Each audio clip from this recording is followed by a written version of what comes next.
ಶುಭೋದಯ, ನಮಸ್ಕಾರ. Welcome to YoYo Kannada. ಬನ್ನೀಗ ನೋಡೋಣ ಈ ದಿನದ ರಾಶಿ ಫಲಗಳನ್ನು. ಮೊದಲಿಗೆ ಮೇಷರಾಶಿ. ನಿಮ್ಮ ಕೆಲಸದಲ್ಲಿ ನೀವು ಸಾಮಾಜಿಕ ಬದ್ಧತೆಗಳಲ್ಲಿ ಅತಿಯಾದ ಒತ್ತಡದಲ್ಲಿ ಇರುತ್ತೀರಿ. ಬಿಡು ತೆಗೆದುಕೊಂಡು ಸಂತೋಷ ಪಡುವ ಮತ್ತು ನಿಮಗಾಗಿ ಕೊಂಚ ಏನಾದರೂ ಮಾಡಿಕೊಳ್ಳುವ ಸಮಯ ಸಿಗುವಂತಹ ದಿನ. ಮಿಥುನ ರಾಶಿ. ಅತಿಯಾದ ಆತ್ಮವಿಶ್ವಾಸ, ಮಿತ್ರರ ಬೆಂಬಲ, ಕಾರ್ಯ ವಿಕಲ್ಪ, ಶತ್ರುನಾಶ, ವಾದ ವಿವಾದಗಳಿಂದ ಸಾಧ್ಯವಾದಷ್ಟು ದೂರ ಇರಿ. ಕಟಕ ರಾಶಿ. ಮಾನಸಿಕ ಒತ್ತಡ, ದಂಡ ಕಟ್ಟುತ್ತೀರಿ. ನಿಮ್ಮ ಮಾತುಗಳಿಂದ ಕಲಹಗಳು ಆಗುವ ಸಾಧ್ಯತೆ. ಸೌಜನ್ಯದಿಂದ ವರ್ತಿಸಿ. ವಿದ್ಯಾರ್ಥಿಗಳಿಗೆ ಪ್ರಗತಿ ಇದೆ. ಸಿಂಹರಾಶಿ. ಅಂದುಕೊಂಡ ಗುರಿಯನ್ನ ಸಾಧಿಸುತ್ತೀರಿ. ಪರರಿಗೆ ಸಹಾನುಭೂತಿ ತೋರುತ್ತೀರಿ. ಸುಖ ಭೋಜನ, ವಿಪರೀತ ಖರ್ಚು. ಕನ್ಯರಾಶಿ. ಕನ್ಯರಾಶಿಯ ರಾಜಕೀಯ ಕ್ಷೇತ್ರದವರಿಗೆ ಶುಭ. ದೈವಿಕ ಚಿಂತನೆ, ಮೂಗಿನ ಮೇಲೆ ಕೋಪ, ಸ್ನೇಹಿತರಿಂದ ಹಿತನುಡಿ, ಶರೀರದಲ್ಲಿ ಆಯಾಸ.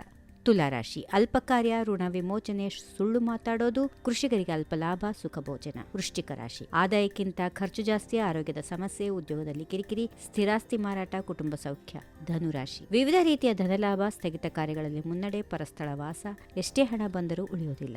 ಮಕರ ರಾಶಿ. ಗುಪ್ತ ವಿದ್ಯೆ, ರಫ್ತು ಮಾರಾಟದಿಂದ ಲಾಭ, ಮಾತಿಗೆ ಮರಳಾಗಬೇಡಿ, ಬಹುಸೌಖ್ಯ, ಉದ್ಯೋಗದಲ್ಲಿ ಬಡ್ತಿ. ಕುಂಭರಾಶಿ. ಮಾನಸಿಕ ಒತ್ತಡ, ಶತ್ರುಬಾಧೆ, ಮನೆಯವರ ಭಾವನೆಗಳಿಗೆ ಸ್ಪಂದಿಸುತ್ತೀರಿ. ತೀರ್ಥಯಾತ್ರಾ ದರ್ಶನ, ಸಕಾಲಕ್ಕೆ ಭೋಜನ ಇಲ್ಲದಿರುವಕ್ಕೆ. ಕೊನೆಯದಾಗಿ ಮೀನರಾಶಿ.